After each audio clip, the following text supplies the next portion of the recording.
Welcome all to Dnyanadeep Academy. We are discussing UPSC Simplified, that is the PYQ series. I am Pranjal Sir, UPSC 2022 IFS Indian Forest Service rank 13. Today we will be discussing internal security previous year question. So the question is, what are the different elements of cyber security? This is the first part, right? Keeping in view the challenges in cyber security, examine the extent to which India has successfully developed a comprehensive national cyber security strategy. So the two focus areas are, firstly, the different elements of cyber security, and keeping in view the challenges, we have to examine the success of India's national cyber security strategy. It was a CSE 2022 question for 15 marks, right? So firstly, cyber security is defined in the introduction, right? So cyber security is a practice of defending computers, servers, mobile devices, electronic systems, networks, and data from the malicious attacks. This is the intro. It's a simple introduction, so it does not require by hearting or a special skill, right? The second part is the different elements of cyber security, which is asked in the first part of the question, right? So different elements of cyber security include the network security. So the modern computers, they are connected by internet, we know all that, right? So the network security brings the concern of the internet or the connectivity between the devices, right? Secondly is the application security. We know that we use the various applications for day-to-day use, like we use WhatsApp, we use the students might be using YouTube app for watching these videos. Also Dnyanadeep Academy has its own app. So the application security is the second part. Thirdly is the information security, or the data which forms the crucial part of today's world, or we know that data is the modern oil. So the information security is also the important part or important element of cyber security. Fourthly is the operational security. We know that the strategic initiatives or strategic infrastructures like banking, like nuclear power plants, etc., their operations are crucial for the working of any nation. So such operations need to be guarded, and it forms the important element of cyber security. Fifthly, the disaster recovery and business continuity. So if any disaster happens, like in case of Fukushima Daiichi, so the tsunami happened and the nuclear plant, it was destroyed. So this disaster recovery and the business continuity, it was crucial part of the nuclear threat or nuclear security. Similarly, in case of disaster related to cyber security, the disaster recovery is important, and normalization of the operations of any business or continuity of any business is required. Sixthly, the end user education, like awareness generation, is the important part of cyber security, right? So after discussing the basic elements of cyber security, we'll discuss about the national cyber security strategy. So what is national cyber security strategy? The government has taken various measures to deal with cyber security threats, and these all initiatives include the national cyber security strategy. So firstly, the national cyber security policy was devised. This policy came in 2013. As we know, the cyber security is a crucial domain, and it is a modern domain. So in 2013, the Indian government devised its policy related to cyber security. Secondly, NCIIPC, which is also known as National Critical Information Infrastructure Protection Center. It comes under NTRO, and it safeguards the critical infrastructure like nuclear power plants, the facilities of ISRO, or any other cyber security related infrastructure which is critical for the development of nation and security of nation. It is guarded by NCIIPC. The third one is CERTIN. It's a nodal agency, and it coordinates the crisis management. If a crisis occurs, like if there is a cyber threat and it has happened, cyber disaster has happened, or someone has attacked any Indian facility. So the nodal agency, that is CERT-in, it helps in coordination of the crisis management. Fourthly, Cyber Surakshit Bharat initiative. It was launched in 2018 to promote awareness. So one of the crucial element of cyber security was public education. So the Cyber Surakshit Bharat initiative promotes the awareness and education. Fifthly, the Cyber Swachhata Kendras, they were promoting the cleanliness of our devices. So the Cyber Swachhata Kendras, they are located all over the country, and we can take our devices there.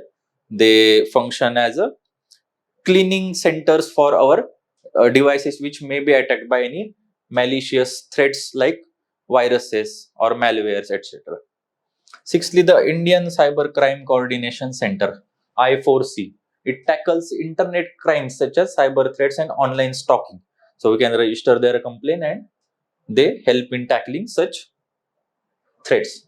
Seventhly, the National Cyber Security Coordination Center, it helps in detection of real-time cyber threats. So here, real-time cyber threats is a important part. It is continuously scanning the internet data coming inside the country, and by continuous scanning, it helps in detection of various threats. So while examination of the National Cyber Security Strategy, we also need to discuss the issues of the cyber security strategy. So what is the first issue? It is governance related issue. In that, the lack of awareness and transparency, like the modern bureaucracy, although it has improved, there is some sort of lack of awareness and transparency in the lower bureaucracy or the bureaucracy of old age, right? There is lack of coordination between various agencies, although coordination through CERT-in, etc., like agencies is developing, still the lack of coordination at national level is lacking in India, right? A lack of national level architecture for cyber security. There is no integrated and comprehensive architecture for cyber security present in India. So these are governance related issues in cyber security strategy. Secondly, the infrastructure related issues, right? It's the foreign dependency. As we know that the 5G devices that we procure from Huawei or any other foreign industries, they increase the foreign dependency and also increases the threat related to cyber security.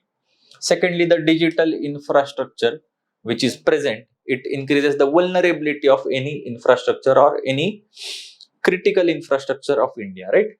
Thirdly, the data storage. As we know that majority of the data storage plants or the facilities, they are present in US or in the foreign countries. So this increases the vulnerability of our data, or it increases the threat of the cyber security, right? The lack of uniformity and devices. As we know that some people use Android devices, some use iOS, some of our devices are Windows devices. So this lack of uniformity in various devices, it increases the threat or infrastructure related challenges in the cyber security. The third broad category of issue is human resource related. First is shortage of manpower. India has approximately 1 million. India needs 1 million cyber security professionals according to Data Security Council of India. Also, whatever manpower is available in India, it lacks the required skills or it's unskilled. Thirdly, other issues like poor financial initiatives related to cyber strategy or limited growth and promotion of opportunities in the cyber security field also creates the issues in cyber security. So what is the way forward for that? So way forward includes the integrated cyber security command. It needs to be developed, right? Strengthening of existing cyber security framework like national cyber security projects, as we discussed. For critical infrastructure, we have NCIPC. Also, CERT-in needs to be strengthened and reviewed timely for better management of cyber security. Thirdly, the cyber resilience of any institute needs to be developed. Similarly, Gulshan Rai committee recommendations, which came from the government of India's committee, they needs to be thoroughly implemented. Fifthly, reducing the dependence on the foreign servers. As we discussed, the dependency on foreign servers and foreign devices or foreign infrastructure is more in India. So this also needs to be tackled. The issue of cyber forensic labs, like sensitizing the states with cyber forensics laboratories, etc., needs to be done to tackle the issue of cyber security. Seventhly, the awareness generation or the public education needs to be handled for better cyber security management. Some recommendations of Meena Hemchandra committee are given here. So we can learn that they include the strengthening of resources, that is research and development. It also includes development of offensive capacities. So the committee recommends that not only the defensive capacities, but offensive capacities related to cyber security needs to be developed for a strong nation like India. The coordination needs to be improved. It's a generic recommendation. It also recommended that promotion of cyber hygiene, that regular updates of hardware and software needs to be done, regular password changes by the people, and critical infrastructure needs to be done. So what World Economic Forum says, that cyber security can be the ultimate Waterloo towards digitalization. India suffers an average of nearly 2 lakh threats every day. So this cyber security challenge needs to be the priority basis, and it's the need of hour for India. Thank you.